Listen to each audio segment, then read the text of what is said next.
आमच्या सोसायटीत रिडेव्हलपमेंटची तयारी पुढच्या महिन्यात सुरू होणार होती, म्हणून आम्ही बिल्डरने दिलेल्या एका इमारतीत राहायला आलो. घरात सामान नीट लावायचं काम चालू होतं. तोपर्यंत शेजारी पाजारी कोण आहे ते बघितलंच नव्हतं. तरी आम्ही आलो. त्या दिवशी संध्याकाळी एक आजी येऊन आमची विचारपूस करून गेली व काही लागलं तर मी आहे असं सांगून त्या गेल्या.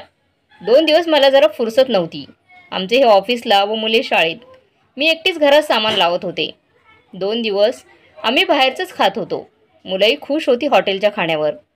2 दिवसानंतर मला जरा वेळ मिळाल्यावर त्या आजींची आठवण आली.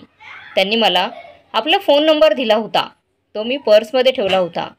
म्हटलं बघूया, एवढ्या आस्थेने विचारत होत्या तर ओळख वाढवावी म्हणून मी त्यांना फोन लावला. हॅलो मालती आजी का? मी सरिता, तुमची नवीन शेजारी. अहो थांबा, मी आजींना देतो असं म्हणून त्यांनी मालती ये मालती, सरिताचा तुला फोन आहे, घे लवकर असं म्हणून आजींना आवाज दिला. आतून आले आले असा आवाज आला.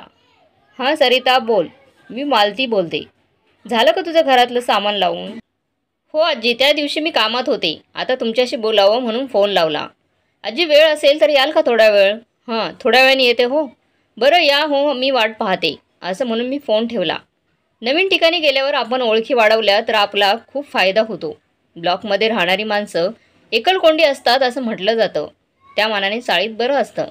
नवीन कोणी आले तर चाळभर गाजावाजा होतो. तसेच चाळीतल्या लोकांना ओळख करून द्यायला आणि घ्यायलाही आवडत असतं.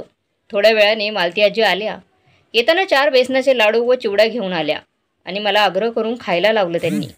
त्यांचं प्रेम बघून मला माझ्या आईचीच आठवण आली. मालती आजीच्या लाडवांची चव अगदी माझ्या आईच्या हातच्या लाडवांसारखीच होती. मी आजींना बोलूनही दाखवलं तसं व त्यांना खूपच त्याचा नंतर आनंद झाला. नंतर बोलता बोलता त्यांना मी माझ्या कुटुंबाबद्दल सांगितले व त्यांची माहिती जाणून घेतली. मालती आजी व त्यांचे पती माझ्या समोरच्याच ब्लॉकमध्ये राहत होते. त्यांना 2 मुले होती, एक मुलगा एक मुलगी. मुलगा न्यूयॉर्कला व मुलगी कॅनडाला. दोन्ही मुलांची 2-2 अशी मिळून 4 नातवंड होती. मुलं त्यांना नेहमीच त्यांच्या घरी बोलवत असत, पण त्यांच्या मिस्टरांना परदेशात राहायला आवडत नाही म्हणून ते इथं राहत होते. दोघेही सरकारी नोकरी करत होते. आता त्यांना पेन्शन मिळत होती म्हणून सगळं ठीक चाललं होतं. मुलगा मुलगी आपल्या संसारात परदेशात रमली होती. भारतात त्यांचं येणं आता तसं कमीच झालं होतं. नातवंडे लहान होती तेव्हा आजी आजोबा तिथे जाऊन राहत होती, पण आता ती मोठी झाली आणि प्रत्येकजण आपापल्या कामात मग्न असायचे म्हणून आजोबांना तिथे बंदिस्त असल्यासारखं वाटायचं. स्वतः एकटं कुठे जाता येत नव्हतं. मोटरगाडीशिवाय पान हलत नव्हतं. आपल्या देशात स्वच्छंदी पक्षासारखं फिरता येतं. आजूबाजूला आपले लोक, आपली माणसं असतात. एकमेकांकडे येणं जाणं असतं. गप्पा टप्पा होतात. वेळ घालवायच्या अनेक साधनं असतात. म्हणून ते दोघे भारतात येऊन राहिले. थोड्या वेळाने मालती आजी आपल्या घरी गेल्या. माझ्या मनात मात्र एक गोष्ट खटकली. त्यांची दोन्ही मुलं हल्ली भारतात येत नव्हती. कसं होईल आजोबांचं आणि आजीचं? वय वाढत आहे त्यांचं. शरीर कधी दगा देईल सांगता येत नाही. पोटची मायेची मुलं असून जवळ नाहीत. मनात विचार आला, माझ्या आईबाबांची पण हीच गत झाली असती जर मी परदेशी स्थळास होकार दिला असता तर. तसा माझा भाऊ अमोल ही अमेरिकेत शिक्षणाकरता गेला होता. त्याला तिथेही चांगली नोकरी मिळत होती. पण आपल्या ज्ञानाचा उपयोग आपल्या देशातच करावा या हट्टापायी तो पुन्हा भारतात आला. सायन्स अँड टेक्नॉलॉजीच्या क्षेत्रात असल्याने त्याला वेळ मिळत नव्हता. तरी माझी वहिनी व भाचे आईबाबांबरोबर असल्याने त्यांचा छान वेळ जात होता. मी मुंबईत असल्याने महिन्यातून 1-2 वेळा दादरला जाऊन आईला भेटून येत होती. माझी वहिनी व आईचे चांगलं सूत जमलं होतं. मला तर ती माझी वहिनी नसून मैत्रीणच वाटत असायची. सासू व सुनेंचे भांडण तट्टे नसले की घर एकदम नंदनवनासारखे भासते. मला सासू सासरे कुणीच नाहीत, कारण मी एका अनाथ मुलाशी लग्न केलं. नोकरी करताना प्रेम जपले. प्रेम हे निव्वळ प्रेम असते. चांगला होत करू सुशील आणि निर्मळ स्वभावाच्या अनिकेतने माझ्या आईबाबांचंही मन जिंकलं होतं. आता आमच्या लग्नाला 15 वर्ष झाली. आमचा संसार सुखाचा चाललाय. उणे-दुणे काढायला नातलग नसल्याने थोड्याफार कुरबुरी असल्या तरी टोकाची भांडणं कधी होत नाहीत. संध्याकाळी घरी आल्यावर अनिकेतला मी मालती आजीबद्दल सांगितलं. त्यालाही आजीबद्दल आदर वाटला. माझे बोलणे ऐकून ते म्हणाले, उद्या रविवार आहे, आपण सगळे उद्या मालती आजी आणि आजोबांना भेटायला जाऊया का? हो जाऊया. त्यानिमित्ताने आजोबांशी पण ओळख करून घेऊ. ठरल्याप्रमाणे रविवारच्या दिवशी संध्याकाळी आम्ही आजीच्या घरी जाऊन ब्लॉकची बेल वाजवली व आजोबांनी दार उघडले व म्हणाले, कोण पाहिजे? आम्ही आपले नवीन शेजारी सरिता. असं होय, या ओ या. ते आजीला आवाज देत म्हणाले, मालती, तुझी लेक आली का तुला भेटायला सहकुटुंब? आजी किचनमध्ये काहीतरी करत होत्या. त्या ओला हात पदराला पुसतच त्या बाहेर आल्या. आम्ही सर्वांनी आजी आजोबांचा चरण स्पर्श करून वंदन केले. आम्हाला आलेले पाहून आजी आजोबांचे डोळे अश्रूने डबडबले. आजीकडे जायचे म्हणून अनिकेतने ताजी फळं व बिस्किटं आणलेली पिशवी आजीला दिली. मालती आजीनेही आपल्या नातवंडांना मायेने जवळ घेऊन कुरवाळले. त्या मायाच्या स्पर्शाची ऊब माझ्या मुलांनाही जाणवली. अजय व स्मिताच्या चेहऱ्यावरून ते आम्ही उभयंतांनी ते जाणले. तसे आम्ही दोघे अनोळखीच होतो, पण काही क्षणांच्या सहवासानेच त्यांच्याबद्दल एवढी आपुलकी व जिव्हाळा वाटू लागला की मुले खरोखरच आपल्या आजी आजोबांकडे आल्यासारखे वाटू लागले. आजोबा आतून खेळणी व पुस्तक आणून अजय व स्मिताला देत होते, तर आजी एक एक डबा उघडून मुलांसमोर खाऊ ठेवत होते. दोघांच्या उत्साहाला ऊत आला होता. काय करू आणि काय नको असं त्यांना झालं होतं. आपल्या दोन्ही नातवंडांचे प्रेम ती दोघं आमच्या मुलांवर ओतोनात देत होती. त्या दोघांच्या चेहऱ्यावरचा आनंद पाहण्यासारखाच होता. सुख म्हणजे काय असतं ह्याची अनुभूती मला आणि अनिकेतला त्या दिवशी आली. आजीचे व माझे काय बोलणे झाले होते ते मी अनिकेतलाही सांगितले होते.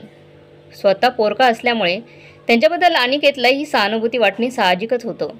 अर्ध्या तासात वापस येऊ म्हणून गेलो होतो, तिथे 2-3 तास आजीकडे कसे गेले कळलेच नाही. अजय व स्मितालाही आजीकडे खूप आवडलं. एक वेगळ्या प्रकारचा आनंद आणि सुख लाभलं होतं तिथे. रात्री झोपण्यापूर्वी मी माझ्या आईला फोन लावून मालती आजीबद्दल सगळं सांगितलं.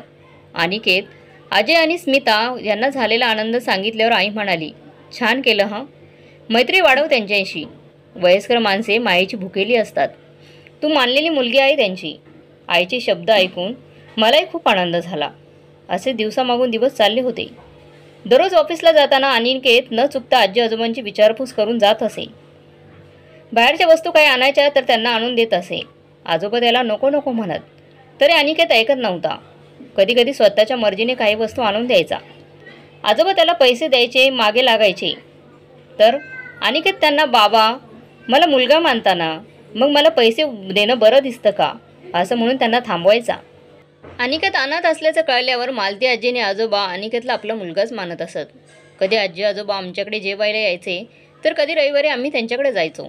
आजीच्या हातचं माशाचं कालवण अनिकेत व अजयला भारी प्रिय असायचं. त्यासाठी रविवारी अनिकेत ताजे मासे आणून द्यायचा आजीला व मुलाच्या अधिकाराने त्याला हवे तसे त्यांच्याकडून करून घ्यायचा. सोसायटीमधल्या बाकीच्या लोकांना अजब वाटायचे, कारण आता आजोबा सर्वांशी प्रेमाने वागत होते. अगोदर ते इतर लोकांसोबत जास्त मिसळत नव्हते. आमच्याही सोसायटीच्या लोकांशी ओळखी झाल्या होत्या. अवघ्या 15 दिवसात आमचं नाविन्य जाऊन आम्ही त्यांच्यातले एक झालो होतो. अजय व स्मितालाही खूप मित्रमैत्रिणी मिळाल्या होत्या, पण नियतीच्या मात्र मनात वेगळंच काहीतरी होतं. आमचा हा आनंद जास्त दिवस टिकला नाही, कारण एक दिवस संध्याकाळच्या वेळी आजोबा फिरायला गेले होते आणि तिथे चक्कर येऊन पडले. तेव्हा बाकीच्या मित्रांनी त्यांना त्यांच्या घरी आणले. त्यावेळी अनिकेत नेहमीसारखा त्यांच्या घरी डोकावला, तेव्हा त्याला आजोबांना चक्कर आल्याचे कळलं. त्याने तात्काळ त्यांच्या फॅमिली डॉक्टरांना फोन लावला. डॉक्टरही लगेच आले. तपासल्यावर त्यांनी हॉस्पिटलमध्ये ॲडमिट होऊन सगळ्या टेस्ट कराव्या लागतील असं म्हटल्यावर अनिकेतने एका मुलाप्रमाणे काळजीने सर्व व्यवस्था केली. रात्रभर तो हॉस्पिटलमध्येही राहिला. दुसऱ्या दिवशी रिपोर्ट आल्यावर हृदयरोग असल्याचं कळालं. लगेच ऑपरेशन करावं लागेल असं त्यांनी सांगितलं. त्यांच्या मुलांना खबर कळवावी म्हणून आम्ही फोन लावले, पण दोघांचाही कॉन्टॅक्ट होईना. डॉक्टरांनी तातडीने ऑपरेशन करावे लागणार म्हटल्यावर अनिकेतने सगळा पुढाकार घेतला. त्यांचा मुलगा ह्या नात्याने फॉर्मही भरला. एव्हाना मालती आजीने आपल्या मुलीला फोन लावला. त्यांच्या मुलीने फोन घेतला आणि आपण किती असहाय्य आहोत हे सांगितलं. आई, मी तुमच्याकडून येऊ शकत नाही व मदतही करू शकत नाही, माफ करा मला. मी आकाशला फोन करून सांगते. आजीने त्यांच्या मुलाचा आकाशचा फोन येईपर्यंत बराच वेळ वाट पाहिली. मग त्यांनीच फोन लावला. आई, तुम्ही हट्टाने गेलात भारतात. बाबांचे मित्र आहेतच ना, ते घेतील त्यांची काळजी. मी कशाला येऊ? पैसे हवे तर सांग, पाठवतो मी. बाळा, अशा प्रसंगी तू हमाना रे. सॉरी आई, आणि मला आता रजाई मिळणार नाही. अनिकेतला हे सगळं कळाल्यावर त्याने सगळी जबाबदारी स्वतः घेतली. हॉस्पिटलचे डिपॉझिटही भरले. दुसऱ्या दिवशी ऑपरेशनही यशस्वी झाले. 8 दिवस हॉस्पिटलमध्ये ठेवावे लागणार असे डॉक्टरांनी सांगितले. अनिकेतने 15 दिवसांच्या रजेचा अर्ज टाकला आणि सख्या मुलाप्रमाणे आजोबांची काळजी घेतली.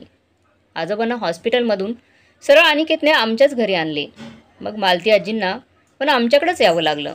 ये जा करायला त्रास नको व आजीवर ही सगळी जबाबदारी टाकणे बरोबर नव्हते. ते आपलेच आईबाबा आहेत असे आम्ही आजी आजोबांशी वागत होतो. ऑपरेशन होऊन 15 दिवस उलटले, पण त्यांच्या मुलाचा किंवा मुलीचा खबर घ्यायला फोनसुद्धा आला नाही. पोटची पोरं इतकी कठोर निघालीत याचे आम्हालाच खूप नवल वाटलं. प्रत्येक आईवडील आपल्या मुलांना सर्व सुखसोयी लाभ्या म्हणून झटतात, खपतात, स्वतःच्या जीवाचे रान करून मुलांना वाढवतात, त्यांना त्यांच्या पायावर उभे करतात आणि पंख फुटले की ही पाखरे एकदाही मागे वळून पाहत नाही. तिरस्काराने माझे बानिकतचे मन मिटले आणि मनात विचार आला, मालती आजी आणि आजोबांना किती यातना झाल्या असतील. आजोबांची तब्येत हळूहळू नंतर सुधारायला लागली. अनिकेत आता ऑफिसला जाऊ लागला. तरी आजी आजोबांना आम्ही आमच्याच घरात ठेवले होते. आजी खूप थकली होती, तरी जमेल तशी मला ती मदत करत होती. एक दिवस मला दादरला आईकडे जावं लागलं. मुले शाळेत, हे ऑफिसला. त्या दिवशी आजी आजोबांना 3-4 तास आमच्या घरात एकटं ठेवावं लागलं. मुले यायच्या वेळेला मी घरी आले तेव्हा मालती आजींनी माझ्याकडे एक डबा दिला. हे काय आजी, काय खाऊ केला हा? हो, माझा खाऊच आहे, पण आज हा खाऊ तुझ्या कपाटात ठेव. कपाटात खाऊ ठेवू? हो ग बाळा, माझे दागिने आहेत ते. घरात ठेवणं बरोबर नाही, म्हणून तुझ्या कपाटात ठेव. मीही डबा माझ्या कपाटात ठेवला. संध्याकाळी मुले आली. अनिकेतही ऑफिसमधून आला. रोजच्याप्रमाणे चहापाणी गप्पा-टप्पा झाल्या. रात्री जेवणे वगैरे आटोपली. आता झोपायची तयारी करत होतो. एवढ्यात बाथरूममधून बाहेर आल्या आजी कोसळल्या. पहिल्यांदा वाटले त्यांचा ओला पाय घसरून त्या पडल्या असतील. पण दुर्दैव, आजींनी कायमचे डोळे मिटले होते. डॉक्टरांना बोलवले. त्यांनी सिव्हिअर हार्ट अटॅकमुळे मृत्यू झाला आहे हे कारण सांगितले. आता त्यांच्या मुलांना दुःखद घटना सांगायलाच हवी म्हणून अनिकेतने फोन करू लागला. तेव्हा आजोबांनी त्याला थांबवले व म्हणाले, आकाश किंवा शिल्पाला फोन करू नकोस. माझ्या आजारपणाचे त्यांनी किती मनावर घेतले. 1 महिना झाला, एकदासुद्धा त्यांचा फोन आला नाही. आता आई मेली म्हणून सांगितले तरी येणार नाहीत ते, आणि त्यांची मला गरजही नाही. तुलाच आम्ही मुलगा मानला आमचा. तू सगळी मोलाची कर्तव्ये पार पाड. आजच सरिताकडे तिने एक डबा दिला होता. त्यात दागिने व मालतीने लिहिलेले पत्र व आमचे कायदेशीर इच्छापत्र आहे. आजच दुपारी सरिता दादरला गेली तेव्हा वकिलाला बोलून सर्व कागदपत्रांची कामे करून घेतली. आम्ही दोन्ही मुलांना त्यांच्या हक्काचं दिलं आहे. बाकीचं तुझ्या आणि सरिताच्या नावे केलं आहे. आमची सगळी जबाबदारी तुम्हा दोघांवर आम्ही सोपवली आहे. दोन्ही मुलांच्या वागणुकीचा आघात मालतीला सहन झाला नाही. मला ती समजावत होती, पण स्वतः आतल्यात कुडत होती. तिचे पत्र वाचा, कळेल तुम्हाला मग. मन खूप दुखावलं हो पोरांनी. असं अनाथ जगणं नको वाटतं. त्रास होतो जीवाला, असं सारखं म्हणायची ती. तुम्ही देवदूतासारखे अनोखे नातेबंध जोडून आलात आमच्या आयुष्यात. तिचं एक जमेची बाजू आमच्या आयुष्यात आली. मी आजोबांना सावरले आणि अनिकेतने त्यांच्या मुलांना फोन लावून आजीच्या मृत्यूची खबर सांगितली. तुम्ही उरकून घ्या सगळं, मला आता यायला जमणार नाही. आकाशच्या बोलण्याने आम्ही हादरलोच.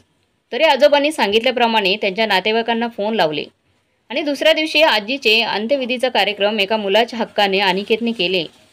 आजीने दिलेला डब्बा आजी गेली त्याच दिवशी आम्हाला उघडायला सांगितलं आजोबांनी. त्यात आजीचे दागिने होते व आजीच्याच हस्ताक्षरात लिहिलेलं पत्र होतं. आजीने लिहिलं होतं की अनिकेत व सरिता यांस अनेक आशीर्वाद. 2 महिन्या अगोदर आपली ओळख झाली. ध्यानीमानीसुद्धा नव्हते की आपले नाते एवढे जुळेल, पण जुळले तेवढे. देवी एगोच म्हणावं लागेल. 2 मुलांना शिकवले, सावरले, त्यांच्याकरता सगळी कमाई खर्च केली. त्यांना कशाचीच कमतरता भासू दिली नाही. त्यांच्याकडून फक्त प्रेमाची मागणी केली होती, पण तीही मिळाली नाही. आकाशचे बाबा थोडे हट्टी स्वभावाचे, पण त्याचा एवढा राग मनात धरावा हे काही पटत नाही. मला वाटते माझीच चूक झाली असावी. माझ्याकडून संस्काराची रुजवणी झाली नसेल त्यांच्यावरती, म्हणूनच पोटची पोरं माझी अशी निघाली. अनिकेत, तू स्वतःला अनाथ म्हणतोस, पण तुझे संस्कार बघून वाटत नाही रे. तू माझ्या पोटी का नाही जन्माला आला रे? मुलं असून आम्ही असे अनाथ झालो. देवाने तुम्हाला आमच्याकडे पाठवले असेल. आमच्या दोघांच्या संमतीने आम्ही तुला दत्तकपुत्र मानले. त्याचे कागदपत्री सर्व व्यवहार केलेत. आमची जी मालमत्ता आहे त्याचेही कायदेशीर व्यवहार करून ठेवले आहेत. आमच्या दोन्ही मुलांनाही त्यांचा हिस्सा दिला आहे. पुढे काही वादविवाद होऊ नये म्हणून सर्व तरतुदी केल्या आहेत. तुझ्यावर मात्र एक जबाबदारी टाकत आहोत. आमच्यापैकी कोणी एक गेलं तरी राहिलेल्याची काळजी व देखरेख करणं सर्वस्वी तुम्हा दोघांची जबाबदारी असेल. तुमची खरी आई, मालती. पत्र वाचून अनिकेत व सरिता यांच्या डोळ्यात पाणी आले. पत्रासोबत घराची व कपाटाची चावी होती.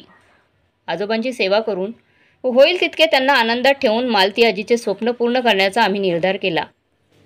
मित्रांनो, अनिकेत आणि सरिताने घेतलेला निर्णय तुम्हाला कसा वाटला कमेंट बॉक्समध्ये नक्की कळवा. आणि ही कथा चांगली वाटली तर लाईक शेअर सबस्क्राईब नक्की करा.